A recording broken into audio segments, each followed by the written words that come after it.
Excellent, thank you.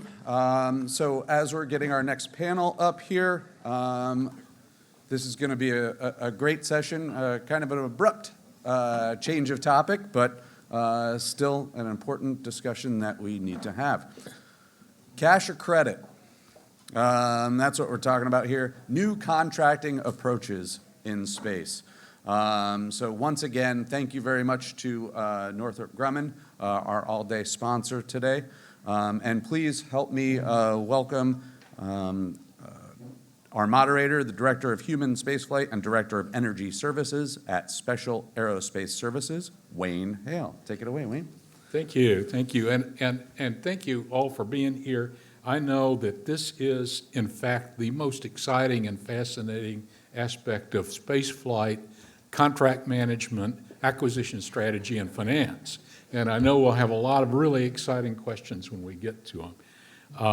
I had the privilege for a few years of running the space shuttle program back in ancient days. And in those days, the only thing we knew were FAR contracts, Federal Acquisition Regulation contracts. And every few years, there's a move out to update the FAR, to make it simpler and less complex. It's very arcane. And every time that happens, it becomes more complex and more arcane. And I remember talking with Lucy Krantz, who was my business office manager, and I said, of course, our goal in our contracts are always to provide the best value to the taxpayer, to achieve the mission objectives that we're after, but your most important goal is to keep your program manager out of Leavenworth. Those of you that aren't laughing have never worked with the FAR. We had cost-plus award fee contracts only in those days. Now there are many options. And of course, one of the things that one of the speakers said yesterday that really resonated with me is the fact that if you put money out there, contractors will respond, okay?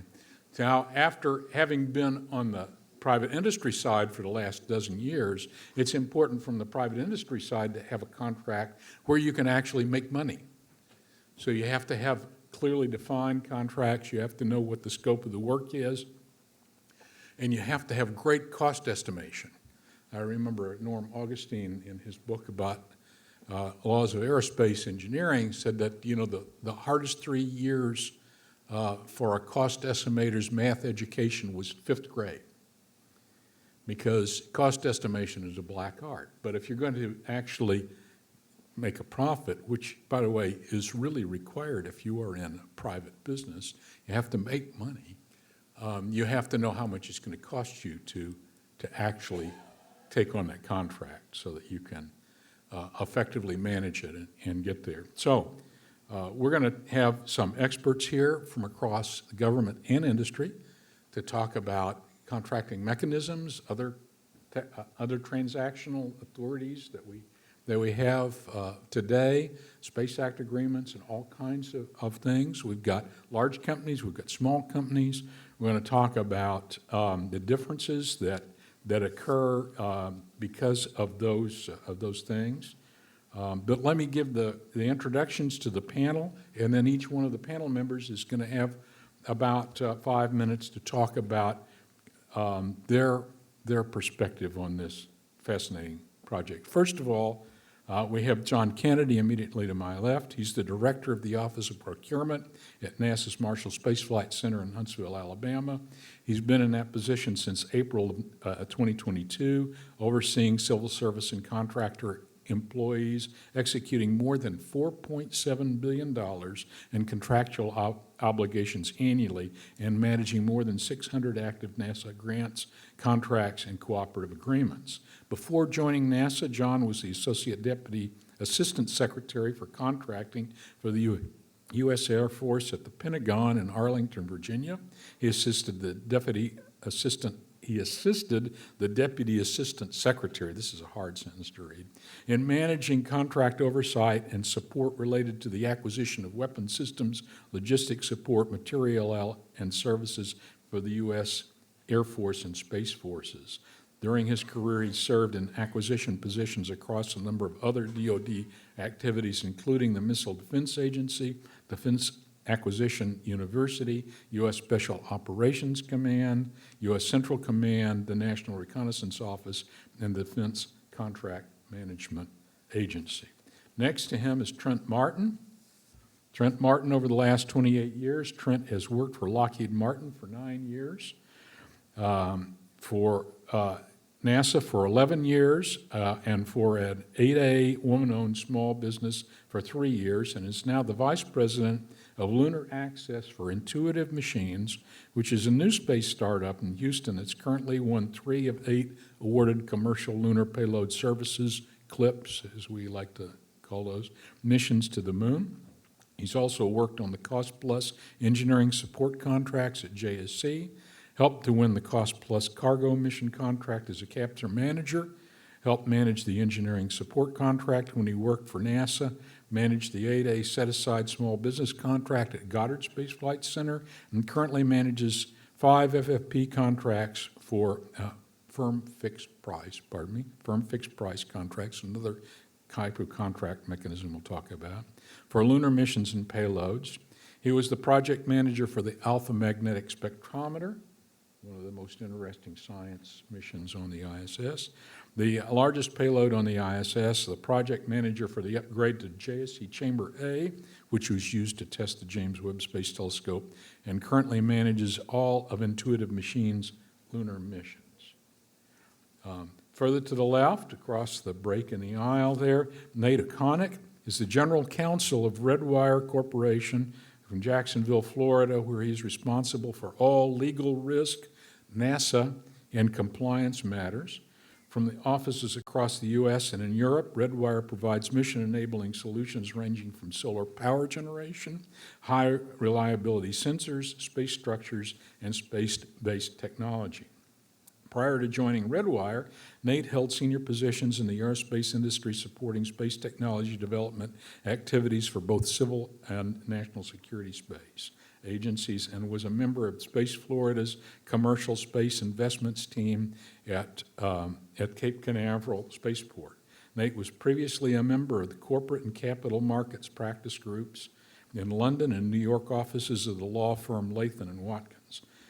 Nate is a recipient of multiple NASA team awards for successfully demonstrating innovation and precision landing technology. He is a member of the Commercial Advisory Board of the Lunar Exploration Analysis Group and the International Institute of Space Law. Next is Kelly Page. Kelly is the president of Barrios, an award-winning woman-owned and operated small business providing high-quality engineering operations and technology integrated solutions to government and commercial spaceflight programs. Kelly has been with Barrios for 17 years, supporting the ISS program for 13 years in various technical and management roles, received the Silver Snoopy Award and moved into the executive leadership team in 2018 and became president in 2021.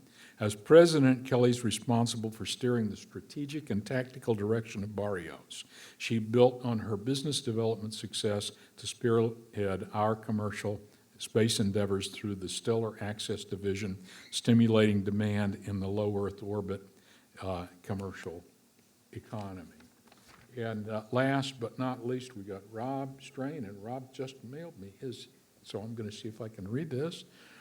I've known Rob for a long time, so we're glad to have him on the panel. Rob is pinch hitting for Kirk Shireman, who could not be with us this morning.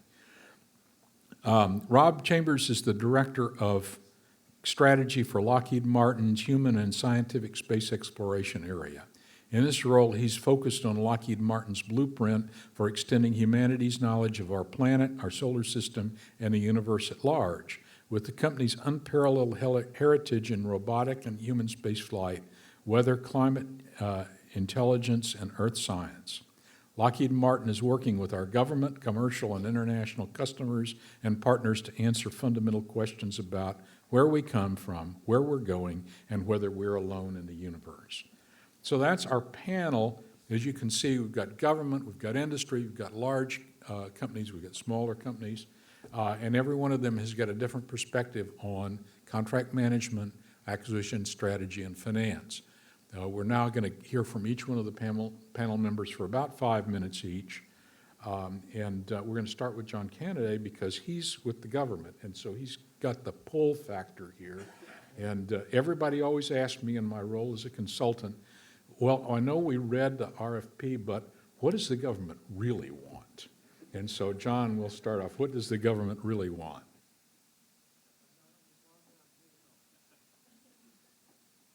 Okay, there we go. Hey, good morning, everybody. It's great to be here with you, and I really mean that. As I looked at the topic that we're covering today, and I thought about my roughly 1.5 years with NASA, and then all the time that I've done acquisition in other places. As you can tell, I can't keep a job, and so I've moved around some, but have some experience with a lot of different agencies and how we go about the business of contracting, and in this case, the business of space. When I first saw the topic and kind of pondered it a bit, new contracting approaches in space, it took me back to my very early days as a second lieutenant in the Air Force, as I walked into the Chidlaw building in Colorado Springs, Colorado in 1984. Little did I know at the time, Space Command was 2 years old, and my boss said, this was within the first 2 days that I was there.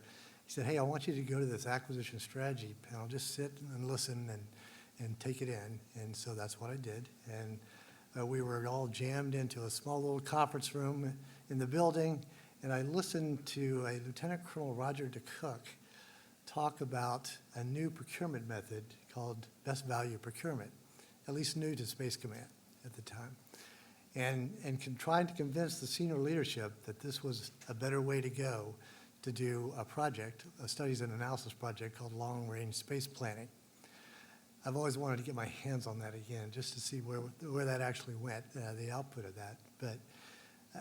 But as I listened, it really impressed upon me, and listening to Lieutenant Colonel DeCook talk about something innovative, something different than what had been done before. And of course, that individual became Lieutenant General Roger DeCook, a vice commander for Space Command. So he really had a lot of talent, a lot of vision at that point in time, but obviously that played out. And I think that's oftentimes what it takes to do our business. Obviously we've heard that from a space perspective, but it also applies in acquisition as well.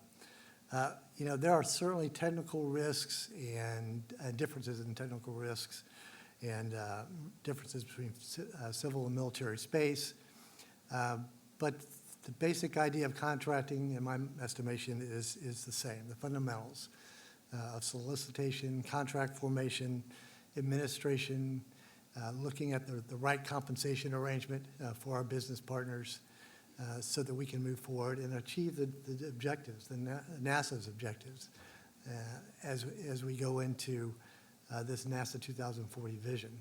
As we think about the things that Administrator Nelson talked about. And so, there's a lot of different ways we could go on this with this panel, a lot of different areas we could cover. I thought about just the idea of how do we reduce time, because we got a vision, we've got a target in mind when it comes to going back to the moon and moon to Mars.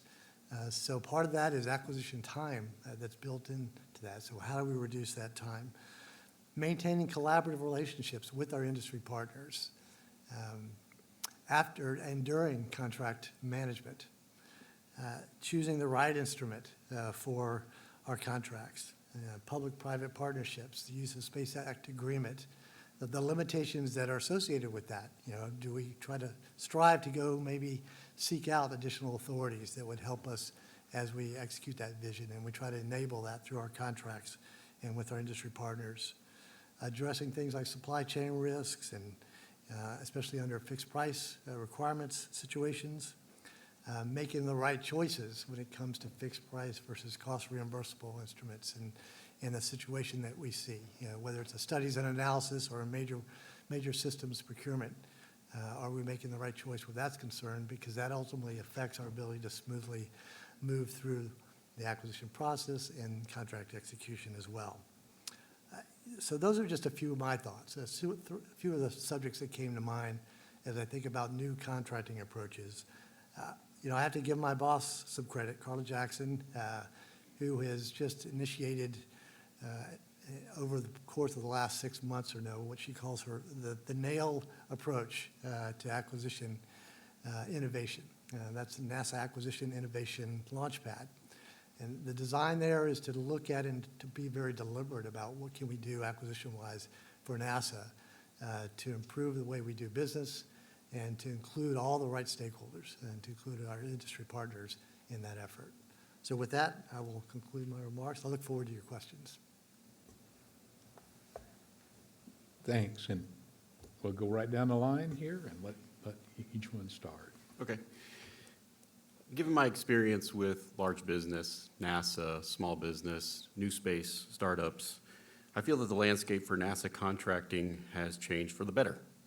While the overall NASA budget has grown over the years, it has not grown to the level to meet the ambitions of the agency. The only way to reach the goals of the agency is to change the way that contracting is done. The government has to find ways to get more products and services with the same or only slightly increased budgets. In short, if you keep doing things the way you've always done it, you're going to keep getting the same results over and over again. I applaud the agencies for finding new and innovative contracting mechanisms to stretch the taxpayers' dollars. These new types of contracting approaches change the landscape of the contractor support providing products and services to the government. The Commercial Lunar Payload Services, or CLPS contract, is an ideal example of how this approach can change the landscape. The very first contract issued on the CLPS provided for 3 contracts, one of which is no longer in effect, but all 3 of them added up to a total value that was the same that the government would have expected to spend just 10 years prior for one mission. The 8 awarded missions provide ample opportunity to change the way NASA does lunar science by providing multiple missions per year to develop new approaches, new technologies, and study different locations on the moon. You heard about that in the last panel. It has helped create a new commercial market for lunar payloads independent of the government. In short, it is working, and we're about to see the fruits of this approach with 2 commercial companies planning to land on the moon in just a few short months. I don't really have a huge amount to say on the contracting other than this. I will answer your questions as we get into the questions and answers, so thank you. Thank you, Trent. Nate? Thanks. It's my pleasure to be here this morning.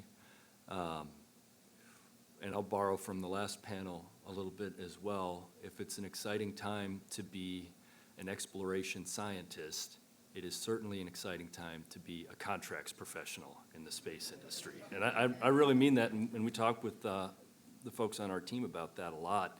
Just at Redwire, in terms of LEO to lunar and beyond, we're supporting the new rollout solar arrays on the ISS, solar arrays for the PPE on Gateway.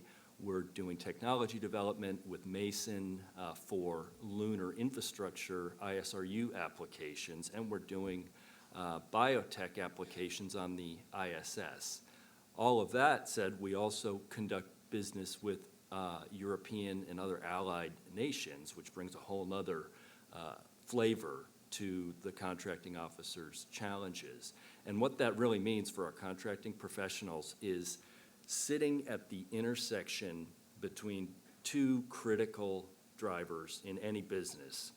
Our business development opportunities, which to Wayne's point at the beginning of this, are always trying to identify what's the customer's unmet need. How can we identify what that need is, and how can we match our capabilities to meet that unmet need?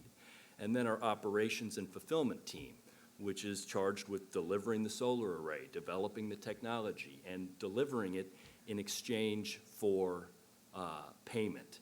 The contracts professional sits at the intersection of those 2 things, and so we really emphasize the vital role that contracts professionals play. Another thing we think about when we think about the mindset of our contracts professionals is their role as an interdisciplinary translator, a interdisciplinary facilitator. Sometimes they're dealing with salespeople who talk one language. Sometimes they're dealing with engineers who hardly seem to speak English, present company excluded. But on that note, one of the things we think about that echoes both what John and Trent and Wayne were talking about is thinking about ways to meet our internal and external customers where we find them. For many years, I've kept a copy of Space Mission Analysis and Design on my desk, and I find with engineers, they find that reassuring to see a familiar handbook on space mission design. But when we think about, all of the different opportunities and the dynamicism the government customers are showing and trying to find best value in contracts to deliver value to the taxpayer, sometimes thinking about a requirements definition approach that leads to a defined space of potential solutions, conducting trades on those solutions, making a reasoned approach for a down select.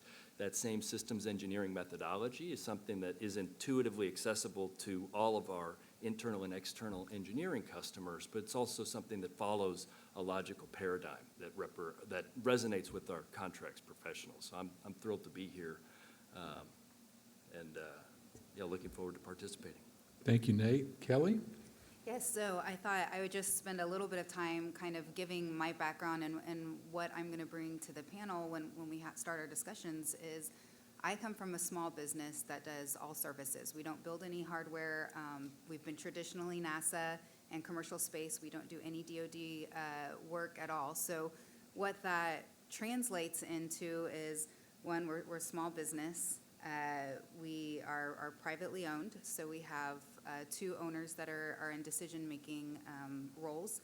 And we, because I'm not trying to get sold, we have low profit margin, right? When you look at industry across the bases, we have to be competitive because we have to keep our work. So what that has drawn us to as a small business, and I came in as NASA was really starting to look at new acquisition models as we were moving into more of the commercial market, is that's made us wear multiple hats. In the role of president, I've now, when we're looking at firm fixed price contracts, given where the economy is, I've become an economist, right? Because I have to try to figure out where are we going to go with inflation? How do I protect myself? We've gotten really good, I'm going to say really good, but we've gotten better at financial risk management. That's something that a lot of the financial risk management used to be in the hands of the government, and a lot more of that financial risk management is being moved over to the contractors. And so that's something that we've really had to develop and look at as a company. And then and making new partners and looking at new ways of doing business. And so one of the things that we did is we spun off a company called Stellar Access that looks at bringing in customers to these new commercial models. And one of the biggest focuses that we've had, because we thought we were just going to have all these customers ready to go, is we're not necessarily there and ready to fly, Eclipse being a slightly different situation there, but a lot of these different areas, they're not quite ready to fly. So it's more about bringing commercials to products that we have available, customers to products that we have available now, so that you can be bringing income in while you're developing the next mission or while you're developing the next set of hardware. So those are the things that we've been looking at, and I'll save the rest for the rest of the panel. Thank you, Kelly. Rob, down to Lockheed Martin here. All right, thanks. You've motivated me, Nate, to keep a copy of the FAR, to keep the finance and legal and contracts. I don't think they'll fall for it, but the Mike. Oh yeah, I thought we were supposed to bring a slide. What I like about this is sort of our Aquarius nuclear-enabled water-based economy picture. But the reason I like it is because the stuff on this slide represents this entire spectrum. And we were chatting a little bit at the previous panel about the right tool for the job. And so one thing that's really important to me, and maybe it'll come out in the discussions, is LEO is different than Lunar, and that the smaller companies, the medium-sized companies, the big companies, and the ones that are have independently, privately traded with enormous cash reserves, we all have different strengths, different non-strengths, and so one contracting type isn't going to work for everybody. And if you're not careful, you're going to, with the different types of contracting, you may get very bizarre responses to certain procurements based on how everyone interprets those. And so I think as we talk through a little bit about what this looks like, the enormous amount of change and dynamics that are occurring as a result of all this, in particular thinking about the Lunar, we got to make sure we're picking the right tool for the job, and I hope we get into the details of that. The other thing is I actually used the word economy, so I'll call my own self out about the lunar economy. So unless there's a rich alien on the far side, there is no lunar economy. It is an Earth-Moon economy. And the difference between an economy and just privatized government contracts is contracts and money flowing from locations other than just from the government. And I think we all like to sometimes kind of pave over that with regolith, if you will, bury our head in the regolith. There's a significant difference between those. When the Lunarians have something Earthlings will pay for, that will fundamentally change things. If you can't just use faith-based business development to assume that that's going to happen. And so as we talk through these, like I said, a service with only one customer is not a service, it's privatized. When you think about Leo, my 17-year-old daughter has she is biologically required to be on TikTok 24/7.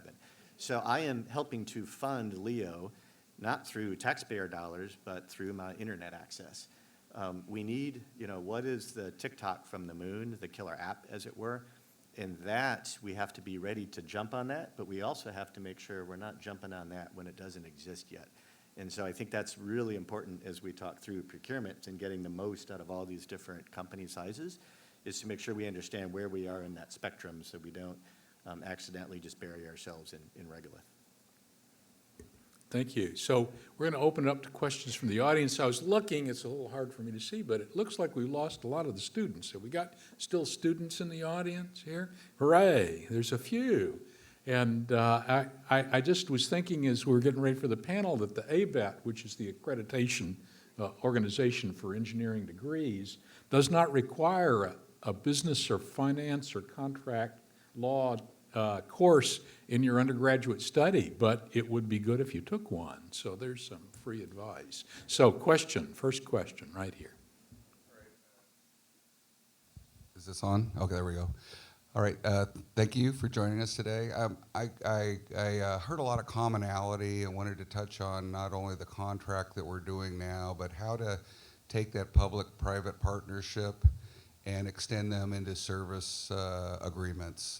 The previous slide had good examples of PN&T, power, in-situ resources. How could we leverage that? So now transitioning from this firm fixed price to having more service agreements, long-term service agreements, maybe cornerstone customers like the government to ensure that they'll be a customer there if you have some in-source capability, and make that so it's not so lean right now where there's more upside and we can potentially generate more aggressive risk positions to get those capabilities for those longer term contracts.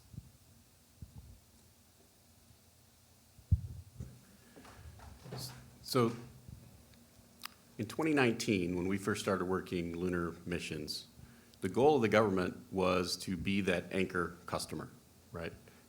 But the intent was that we had other customers that were coming and wanted to do things on the moon, whether that's data or power, or somebody that wants to fly an art project to the moon, or they want to fly a logo, and we take a picture while we're on the moon.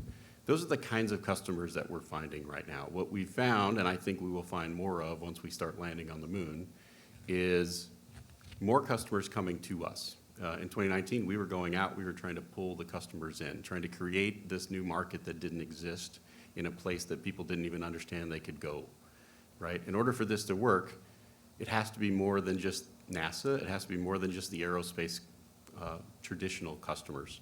It has to be people outside of aerospace. It has to be the TikToks, as Rob said, right? You have to create this new market that people want to go to. It's beginning. That market is beginning. I think it will come as we get more and more missions to the moon, and we find more and more opportunities like our partnership with Columbia We recently did a press briefing on our first mission. Columbia got more advertising out of that one briefing that we did than they had for all the rest of the year for anything else they had done. It was a huge amount of coverage that they got out of a partnership with an aerospace company. Those types of things will begin to happen over the next few years. And who knows, 10 years from now, we're at the point where 50% of the market is somebody else, people that want to do things on the moon. New companies that have come up and said, we want to put, data servers on the moon, or we want to build the roads and infrastructure on the moon for some hotel, right? I don't know what it's going to be. You probably don't know what it's going to be. I guarantee it won't be something that any of the aerospace community currently imagines, because I oftentimes sit in my office wondering, who the heck am I? Why am I talking about, what is art on the moon? I'm an aerospace engineer with an MBA. I don't understand this. And so I spend a lot of my time way outside of my comfort zone, and it's forcing us to rethink the way that we had thought in the past when we were NASA and large aerospace employees. Anybody else want to take on that very interesting question? Rob? Yeah, I was chatting with Brad Marshall, who's our contracts guy on the Lockheed side. We were brainstorming a little bit, and there was an interesting analogy we were trying, and you hit it on the head when you talked about NASA as, I don't know if you used the word anchor customer, but that's oftentimes what we call it. But we were talking about insurance. So this whole game is like a risk and opportunity management, right? And for those that don't know, we had a hard time figuring out, all of industry and NASA, how to indemnify for Artemis. There was not enough insurance on the market. And then plus, hey, we went to the moon 50 years ago. How do you actuarialize that now? So in the end, we actually had to combine forces across industry and with NASA to figure out how to go about doing that in a way that was logical and made sense. So we were talking about on the other side of the ledger, on the opportunity set, I think all of us have been out. It is awesome that folks are coming to us now, as Trent pointed out, but you still have to go, if you want real money, you got to go talk to and try to do a poll, right? And as all of us are out trying to do this poll, unless there's a really, really strong demand signal from NASA, and how strong of a demand signal from NASA do I need to get US Bank to write a $500 million check? It's probably a really, really big demand signal, right? And so depending on how these contracts are written, if you look, without picking any particular one, or naming it, I should say, but picking one, there was one a few years ago that said we may or may not buy the thing after you do the demo. And so that was a fascinating conversation with the CFO of the Lockheed Martin Corporation. So we're going to build this on spec, and your customer said they may or may not buy it. And yeah, exactly. It's going to be awesome. It's going to be big. We're going to make money. And so, I'm being a little bit facetious about that, of course, just to kind of keep things a little bit light. But the point being, how do we together really establish the demand signal in a way that the finance folks within the industry can get comfortable enough to say, yeah, there is something here worth investing in. So in the same way that we did that sort of from an indemnification for Artemis, I wonder if there's a way to kind of combine forces in some way to add credence that the lunar economy will, or the Earth-Moon economy really will take off and is worth investing in. And somehow we have to do that as a group, because I think we're all out for a pass today, and I find it to be tough. I don't know about the rest of y'all. Yeah, it's really interesting when you think about the possibility of a post-demonstration not getting picked up and trying to price that risk. It really is in tension to the question with, is the end state something that's scalable and repeatable? Is that what the customer's unmet need is? Because it looks like your risk profile on something that's going to turn into a production line is very different than something that's, 100% non-recurring engineering.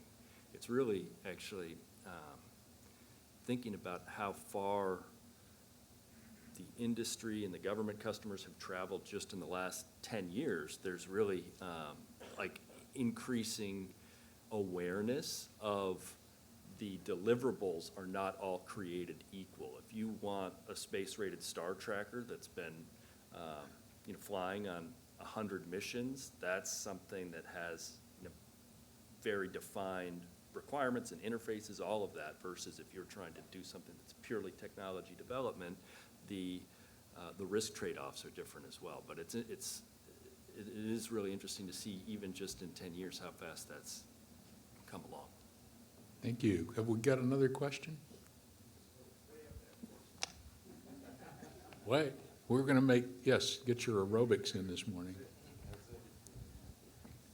So I would summarize this discussion we just had as, it's all about the hustle, baby, right?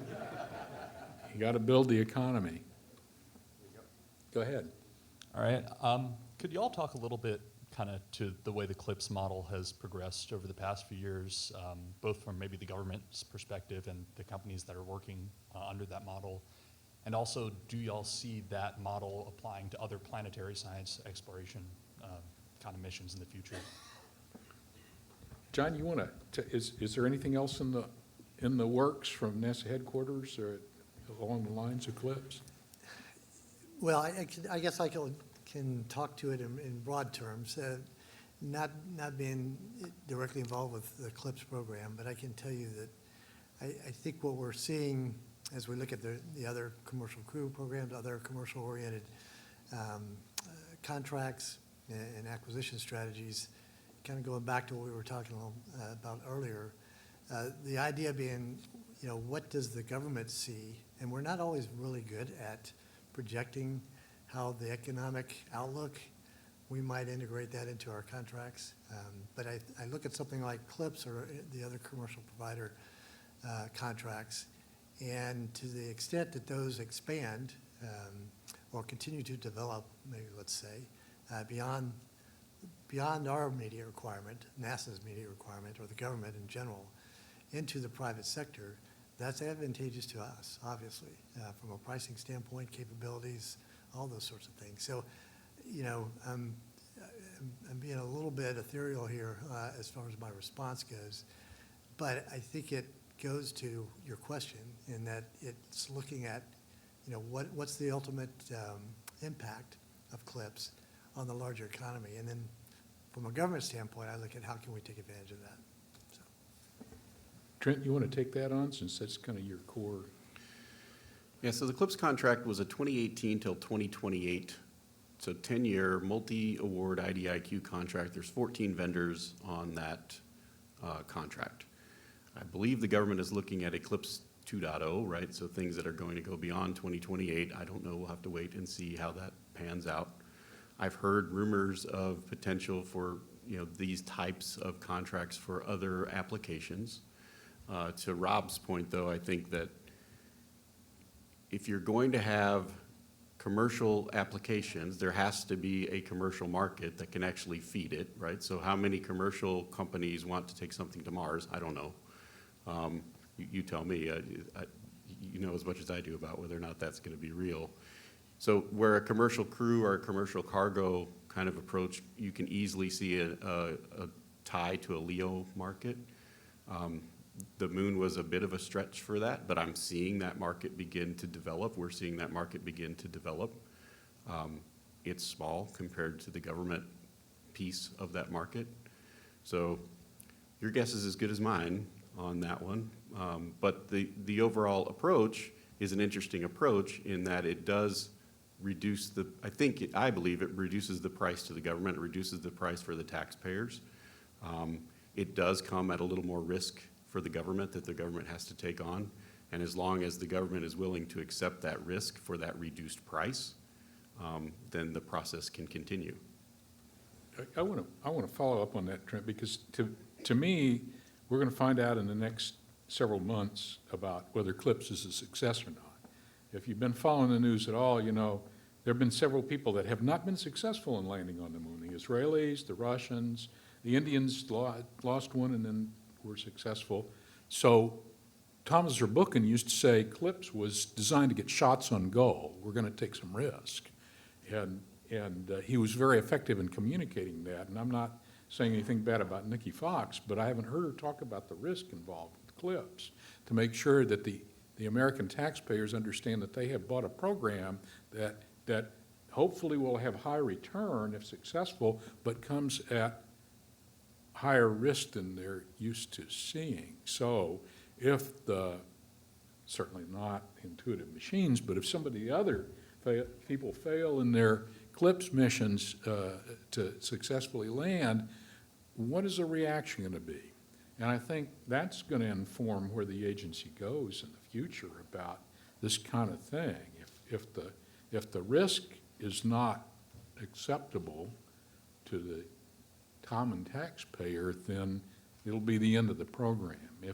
If on the other hand, people are willing to buy into that, then it will continue, it would be my observation. Did you want to add to that, Nate? Yeah, I was, in terms of looking down the road out to the horizon on the potential risk, I know just looking around the audience, I've seen folks who participated in what was the precursor to the CLIPS program, which was called Catalyst. And under Catalyst, there were, I don't remember if they were, I think they were unfunded Space Act agreements, but it was a way to identify prospective contractors to, help focus requirements definition, focus capability development, but also give the government customer insight into the maturity level of prospective vendors. And so it's interesting, even as this comes into focus now, if there are other lessons learned or best practices that could be leveraged from the history of Catalyst. Rob? Yeah, right now, we're talking about the tools, right? So the Allen wrench that we're using right now is cost. We have all enormously cut our costs on CLIPS. The cost of some of our bids is a fraction of what the comparable cost would be for like one of the Mars landers that we've built, right? So that's been healthy in some ways, painful, but healthy, right? On the flip side, as a result, we are all diving down. One of our colleagues referred to it, and it's the opposite of a monopoly, but that's where there's only one customer, and we're all just diving for the bottom on cost. So that's a very effective tool if that's your end game and you want to do shots on goal. Just really, really quick, if the Earth were a classroom globe, most of us have only ever been a half an inch away from the globe. That's Leo. Moon is in the back of the auditorium, 30 feet. Mars is 5 miles away in that scale, and Bennu is more. Actually less, just because they happen to be closer. But most of those asteroids, especially those Trojan ones, Bo, this is why Bo is on the panel, not me. My point being, we really understand the technology for low Earth orbit. It's not safe, it's not easy, but we understand it. I believe we're about to learn how much we understand the lunar environment. As we move out from there, the unknown unknowns skyrocket, and so shots on goal for Mars, when it's every 2 years, and we've got a lot of near-peer folks that aren't necessarily on our side out at the international level, may not be the right approach. It may be. I'm not here to question it, but if it's not, then we got to make sure we use a different tool from a procurement perspective. Great question. Do we have another? Hi. My question is, how is upcoming missions into exploration are open to potential usage of low TRL technology that has not been previously validated for that particular purpose as core systems, as we develop new technology in the 21st century and push newer potentials on what we can achieve, especially with the cost concerns? Somebody want to take on low TRL contribution? Yeah, so CLIPS is a good example of utilizing low TRL because in order to get the cost down that Rob was just talking about, one of the things that we have been doing is picking lower TRL, oftentimes picking lower TRL or components that have, that are less expensive, right? They're not radiation hardened, maybe they're radiation tolerant, those kinds of things. So we're more than willing to fly those kinds of lower TRL components, which we believe in the end makes for a better market. You end up with more potential products in the market rather than relying. The old process is essentially if you don't have TRL 6 or above, you might as well not even bother bidding it. You're going to lose. You'd really rather have TRL 8 or 9 because the government would see that as too risky. And so the reality is that no one with the lower TRLs could ever get into the market because you couldn't win. You had to win some other SBIR or something else to raise your TRL. This does allow for that. This does allow for lower TRL products to get into the market faster. Go ahead, you go. All I was going to add is I think the government's still going to have a key role in tech development, right? So the government has a whole technology development office and whatnot. And so I think having these multiple, lower cost access opportunities means that the government can host these new tech development, new tech ideas at a lower cost to the taxpayers so that we can be proving out new technologies while we're utilizing low-cost models to get to the destination. Yeah, that's to tug on that. That was a really good point. It's one thing to take risk on the transportation system. By the way, sometimes it looks like random acts of technology, right, that's happening, but it's a very logical flow. Get the transportation figured out first, as low cost as possible, then start to build up the infrastructure. Once you've kind of what some of us call like reduce the barrier of entry, not everybody has to figure out how to survive the night, if we're talking the moon here, do comms and all that stuff. Now you can take a lot more risks to find the disruptive, serendipitous things that you can do at very low cost as sort of that adjacencies, if you will, right? So I think all the TRL stuff, low TRL activities will be able to almost ride slipstream behind the higher TRL activities once we get that infrastructure in place. And because without that, we'll get there and then we'll stop again, right? So we got to have those disruptive capabilities coming, and I think they can ride on top of the infrastructure.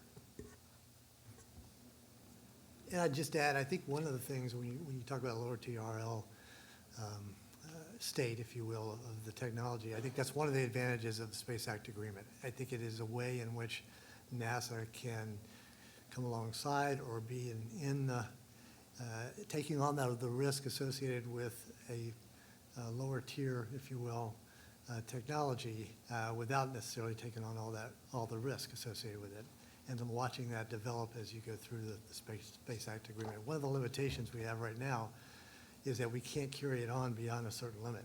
Once it becomes a direct benefit to NASA from a mission standpoint, then we have to move towards a procurement contract. We would like to see that authority expanded. Actually, DoD has expanded authority to go prototype and production, and that's something we're pursuing when we talk about new contracting approaches. Good question. Yes. Hey, thank you all very much for coming and contributing here. This may not be a new contracting approach, but maybe it's being used differently. When is it appropriate to use firm fixed price contracting? When is it appropriate to use firm fixed price contracting? Isn't it all the time, John? You're setting me up. All right. Yeah, for me, when I think about fixed price contracts, it's all risk-based. You think about the continuum from fixed price to cost reimbursable. You look at the numbers where NASA's concerned, we do about, I'm going to notionally, don't quote me on this, non-attribution. I'd say about 25% or so of our spend is fixed price, maybe. And the rest is cost reimbursable or other. So, I think that speaks to the nature of NASA and the technology that we're dealing with and the uncertainty associated with, which goes to, very few things right now that we would categorize fixed price that would place industry in the right risk position as well. So, it's a two-way street, at least the way I look at it from a contractor. And there have been instances, and some very famous instances in which we've tried to do fixed price research and development, and you see why we have the theory that we do when it comes to fixed price versus cost reimbursable, because those programs end up in a lot of trouble with respect to budgetary issues or just not being able to continue through the actual performance. And many of us in this room probably have had that experience. So yeah, we have to be very careful about what we using the terms fixed price, because it is looked at as on the surface as the most advantageous. It's the easiest to manage, it's the easiest to administer, but it carries a lot of risk when we don't properly use it. I'll leave it at that. I'll just add that I think when the government knows really well what they want and have defined really strong requirements, I think firm fixed price is great. Or if the government is comfortable relinquishing control and they can give an idea and let the providers, where you're really going to industry with this concept or this idea and you let industry take that and make it their own, I think firm fixed price is a good option in that category. I think where we see issues is when, maybe the government thought they just wanted to throw a concept out there, but then they want to be able to manage the intricacies of the design, and then you're getting change requests and it goes up and it ends up being, feels like a nickel and dime situation. So that's to me what I would add from a firm fixed price. Yeah, I've noticed lately some of my larger corporation colleagues have been swearing off publicly fixed price, like too many carbs or too much red meat, no more fixed price. We're left kind of scratching our heads because fixed price, we do development, pretty complex development for other customers beyond NASA under fixed price. And 100% of it is funny, you hit both ends of the spectrum, either if it's spec to an inch of its life, that's awesome, or if it's hey, go build me something that does this and I'll meet you at the pad in 5 years, those are great, right? Both of those two. In terms of like a couple of risks, one is from a procurement perspective. One is if it is reasonably spec'd, but it is complex enough that some folks bidding it don't understand like what's implied. Sometimes if you've done it before, you know what it's like. And then we're pretty comfortable on the Lockheed Martin side pricing in because we've done a lot of stuff. I'm not saying a lot of people haven't done a lot of stuff, but we know, how to protect that, where the pitfalls might be. Someone else might not know as much and get into trouble. And in that case, it's really critical that on the assessor's side, they know to plus them up or not. The really bad situation is when someone doesn't know what they don't know, and then on the government side, they're like, wow, that's a sweet price, Lockheed, it's so expensive, I knew it. Well, and then it turns out, no, it really, really was hard. And I'm not, it's just battle scars and scar tissue. It's not anything more magical than that. So anyway, so my point being, it's you have to decide when to use it, and then also it's like treat that little nuclear device very, very carefully because it can backfire on you. Yeah, I want to say that, during the luncheon Wednesday, Lisa Watson-Morgan made a point of, for the Lunar Lander HLS, they were firm fixed price, and they did not change any requirements after they let the contract. And so that is a key element. You can't go back and say, well, I want to paint it red instead of blue or anything like that, because I'll go back to what I said earlier, the cost estimation, which is the key to a company having a good, viable contract position, based on the statement of work, you can't go back and change it. If you go back and change it, then it's not firm fixed price and you have to do other things. So I'm getting a little bit of the high sign. I know we have a break here for snacks and whatnot. I want to thank the panel and just say one word. I'm really sorry we didn't get one of those billionaire financed companies down here to talk about contracting from their perspective, because we would have had a little bit different discussion, I think. But we've had a really robust discussion here, and I hope you come away with an appreciation for how exciting and fascinating, contract management, acquisition strategy, and finance all are. Good luck to you, and back to you.